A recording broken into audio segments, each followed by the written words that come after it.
sneezing or coughing and those droplets land on your hands. I mean, these are all reasons. But, I mean, it's, these are, and frankly, good habits to have anyway. So, yeah, that should be maybe some the rule of thumb. If you're touching things that maybe potentially contaminated people or surfaces or things, then that should be a reason to wash. So, like, what I've heard people say that they want to, every moment of the day, clean off their personal laptops or their computers and things of that nature. Are you thinking that should be done on a regular basis if it's your home computer, or is that more like if you're at the library? I should think people should get into this routine of just a regular practice of maybe wiping down your laptop keyboard, your table, your desk, maybe once or twice a day. Again, there's just no hard and fast rule to guide us here. I think people should just get into this, just a regular practice of doing this. Because I guarantee you, most people, myself included, don't wipe down all of these surfaces every day. So if we could get into the habit of doing that, maybe a good rule of thumb is in the morning, and then maybe as the day goes on, and if you have constant, people in the house and pets and people going in and out and touching all these services, then maybe again midday, maybe again at the end of the day, people need to just kind of use some judgment and tailor it to their personal circumstances. Now, one of the things which I had not heard of, and I'm like Dean, I'm not exactly going to be rushing to cut off mine, and I know my dad probably isn't going to be cutting off his anytime soon as well, but there have been apparently some recommendations that people need to be thinking about shaving like their beards or cutting down their mustaches or things of that nature, but even like going, I guess, totally clean shaven during this crisis and everything. Is that one of those cases where people might be going a little bit too far? Because, like I said, I know people like their certain facial styles, and certain women like certain kind of things. There might be women that have dreads and things of that nature. So how far should people just be concerned about these recommendations, or should they take them with a grain of salt? Because like I said, I know Dean's got a beard, I've got a beard, and both of us, I don't think we're going to be rushing off to cut them off anytime soon. And I know some of your friends, Sri has a goatee. I see. You mean how frequently should we hold off on going to the hairdresser and getting all groomed? Like how often should we be doing that, or should we be doing that at all? Is that what you're asking? No, I'm asking because apparently Dean had heard somewhere that one of the recommendations, I guess up in New Jersey, was that maybe the president said it or somebody said it. Dean, who said it? It was an article from the CDC that said men should shave their beards. And I'm like, that's because that's really? If you're wearing a mask. Yeah, because but that's really just if you need to be fitted for like an N95 mask. Some men who have excessive facial hair, it can interfere with the fitting. But no, that's not a rule that applies to all men. Oh, okay, cool. Yeah, that is just for the mask fitting, and if it gets to that point. So no, I would not make that a hard and fast general widespread rule. Well, that's good to know. And then the other thing is you mentioned some very simple things that people could be doing. I know when you were on Tree's show, you talked about the fact which they say to do anyway, which is to drink a certain amount of water. I think it's 8 cups. I know very few people that actually do that. I'm guilty of not doing as many cups of water as I should. I imagine Andrea and Brigitte probably don't do as many as they should. I don't know, Dean, do you get 8 cups of water a day? But I know you mentioned Nope. that, and somebody had also mentioned the whole concept of gargling, and you actually mentioned it on Tree's show. So tell us some of the things that are things that we should be doing. Should we be drinking 8 glasses of water a day? Should we be gargling once a week? I mean, what are some of the so I things? think that last point was that last point that I was making on Tree's show was that's all the things that we can be doing to boost our own natural immune systems. And to be honest, I think I said 6 to 8 glasses. There's no hard and fast specific recommendation, but that's a good number to have if you can get around that amount. I think I'm also probably underhydrated too. And by the way, that 6 to 8 whatever number includes the liquids from vegetables and fruits, which are pretty much 90% water anyway. So if you're getting plenty of fruits and vegetables, that's going to go towards that water count. So, but staying hydrated, being active, and eating a good regular balanced meals that are plant-based, lean proteins, things like that. These are all key things that, again, we should be doing all the time anyway, but especially now when we should really be hunkering down in terms of our own prevention and our community's prevention, and it starts with each individual. And so boosting our natural immune systems is going to be really key. And nutrition, hydration, and physical activity are going to be key in terms of minimizing the risk of any type of infection. And we were talking to Andrea. Andrea's still on the line. Like I said, she's in the Oklahoma area and everything. They've not had that many cases so far, and they're fortunate in that regard. I want to say that West Virginia, which I mentioned earlier, may be the only state that doesn't have any cases as of yet. That's the last I saw. I don't know if they've ever picked up a case or not. But what advice do you give for people that might not be as concerned because they're not in areas that are having total crackdowns? I mean, like I said, you're in the New York City area, and I know Dean's in New Jersey, and I was telling him I was shocked when there are whole restaurants and bars that are closing down, and apparently will be closed down for a number of weeks, if not a number of months. So, like I said, there are places that we never thought. I mean, New York has that reputation of the city that never sleeps, and apparently y'all are going to be doing more sleeping now. So my response to anyone who says or who feels that I don't have much to be worried about, this really isn't affecting my neighborhood, my community, my city, just know that bacteria and viruses, they do not discriminate in terms of borders, in terms of travel policies. They don't follow those same rules. They will go wherever they want to go, wherever they find a host where they can grow and proliferate. So look, who expected New Rochelle in Westchester, New York, to be like this epicenter in the United States, to be for this viral infection? It just goes to the point that we have no idea where the next case is going to be, and based on the maps, it's obviously pretty much in the entire country. So just prepare.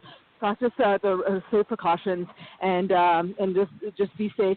Follow the CDC and the WHO guidelines. They have great resources, including great videos. So hope everyone stays safe. I got to get going, Mark. Oh, I know you got to go because I know you can only give me a few minutes and everything. One thing that Dean I hope you can give me a quick answer, and if you can, I'll understand. But one of the things that Dean was surprised by was this kind of run on. Some things made sense, like perishable foods and things of that nature. You mentioned the fact that we need plants and fruits and things of that nature. But I think Dean and others have been surprised, not by the run on the hand sanitizers, but by the run on toilet paper and paper products. Were you surprised by that at all, or is this something that you expected people? Can I tell you something, Mark? Can I tell you something? I just came back from the grocery store. I'm actually walking home right now. I went to 3 different locations. So I got my fruits and my vegetables. I got some milk. And I thought, well, let me get a couple of more rolls of toilet paper. Luckily, I'm not completely out, but I went to 3 places, Mark. They're all out. And I just don't understand this toilet paper thing. But look what's happening. It's affecting other people. So my message there is, please just keep whatever amount that you need for you and your family or your family, and don't take a 36-month supply. Just take enough for just wait, I don't know, a few days, a week. It's hard to say, but just use common sense and common courtesy. We live in a world with other people, and we just got to share, and that's what I think we should be focusing on. I agree. Definitely need to do more sharing and being able to share, particularly in these hard times. And I've heard people say that this could go as long as till July or August, that we might be dealing with this kind of crisis mode and everything. I don't know if you've heard similar figures or if you've heard that it'll go even further into the fall, but I've definitely heard some people saying at first it was 2 to 3 weeks, and now they're talking months. I know that the church that meets out of the Haytown, one of the places that I work at, they canceled service this past Sunday. They're canceling it this coming Sunday, and it sounds like they might be canceling it for several Sundays in the near future. My message there as a doctor and a public health advocate is that we just always have to focus on, always think worst case scenario. Not in the sense that not to react in terms of, oh my God, everything's going to run out and I have to hoard everything, but rather think, look, if this is going to last 4 months, and it may very well, then let's start slowly conserving and planning out, or else it's going to create chaos for a large part of the population. So I would ask everyone to just use common sense, common courtesy, look after yourself, but also for your neighbors. Thanks so much for having me on, Mark. I really appreciate it. Yeah, I appreciate you, Lippy. I knew you could only give me about 15 minutes, and I appreciate the advice that you were able to give people and also clarify some things like that thing with the beard and everything. So definitely, you're always a friend, and I always look forward to having you on the show and everything. Andrea, did you have all those things that you covered? Do you have plenty of water? Do you have the other items, the fruits and the vegetables, or have you not decided to make a store run yet? Yeah, I drink. I usually do drink 8 glasses of water a day or something like that. But, yeah, I've been doing what she said. I mean, exercise is really important to me, so I've just been going for walks around my neighborhood, and I haven't encountered too many people, so I feel like I've still been practicing social distancing, but still trying to think about my own mental health, which is I normally work out every day. And so I just got an email earlier that the Y that I work out in is actually closing because obviously there's older people there. And, it just sort of becomes, like she was saying, a health risk where it's not that it's to keep, people like me from working out. It's that, if I'm sick and I bring it to the Y, then that's just going to get other people sick. So it's just better for them not to be open because if people have the opportunity, they'll probably still come, right? But yeah, no, I went to the grocery store. I think I have what I need. Probably when we get off the phone, I did place an order for Target pickup that they say is ready. But I'm not going to go in, and I'm just asking to put it in the back of the car and move on. So hopefully there'll be no contact. And I will say I do appreciate the people who, obviously, doctors, nurses, healthcare staff, everyone working in the health field. Obviously, I appreciate them for working. I have a friend who's a pharmacy tech. Like, they're slammed. They're still working. I appreciate these people at Target for my Target pickup. So I know it's probably scary for them, and I do appreciate that they're still kind of willing to sacrifice and do their job. So.